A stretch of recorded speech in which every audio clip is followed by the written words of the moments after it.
I only owed him a few dollars. Nothing brings light to this Ellenwood home quite like Eric Clark. Paperwork back and forward. He's been the owner of the DeKalb County property for 20 years. Okay. Until now. He said that he was the new owner. Littered on the table, documents detailed the dilemma. July 2022, a real estate agent left a letter on Eric's front door stating this property has been foreclosed and purchased by Ace Homes LLC.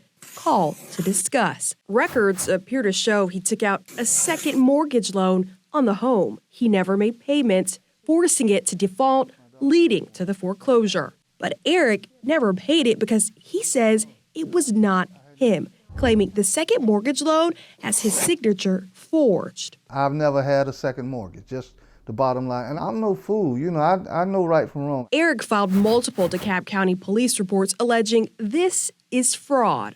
The 56-year-old described to police, quote, fake documents to steal his house, citing the realtor, Mehboob Omar, wrongfully has the deed to his home. Well, I've been stressed out. I had to speak to a psychiatrist. I was just lost in the shuffle. Right now in DeKalb State Court, he's in a legal fight. It's not his only battle. Putting your mask on. Kidney failure. Due to a bad bout of COVID, Eric requires dialysis 3 times a week. But I mean, it beats dying, so anything beats dying.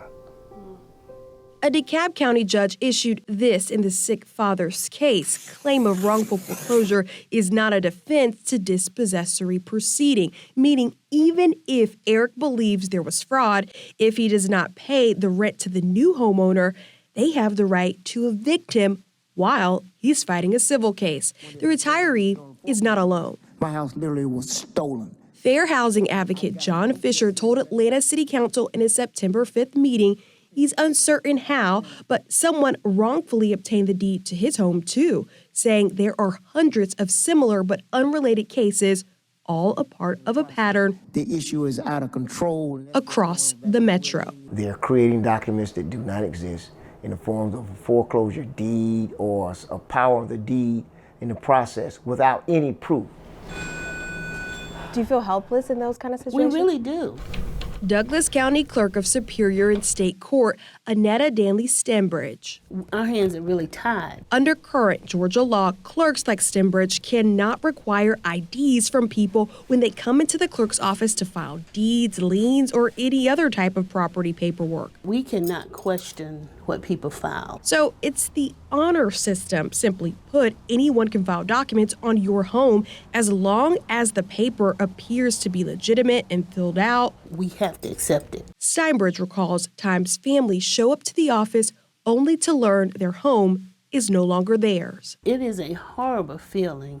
And just to see, the looks on their faces and, like that's that whole family's inheritance, gone down the drain. It's why some Georgia clerks want state law to change, require identification, and file any property paperwork. You use it to get the legit sort of documents under fictitious identities. However, even mandating IDs cannot be the only solution. We're talking about fake driver licenses, we're talking about fake birth certificates, fake Social Security cards, utility bills. Georgia State cybersecurity expert Dr. David Mammon This is California driver license. gave us a virtual tour of the dark web.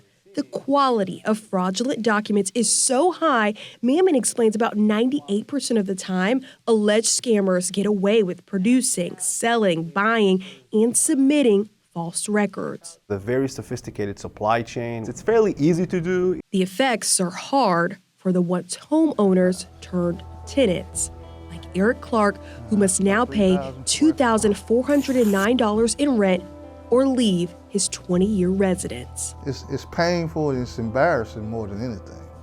To go out here to be my age and have to try to start over somewhere, that's painful.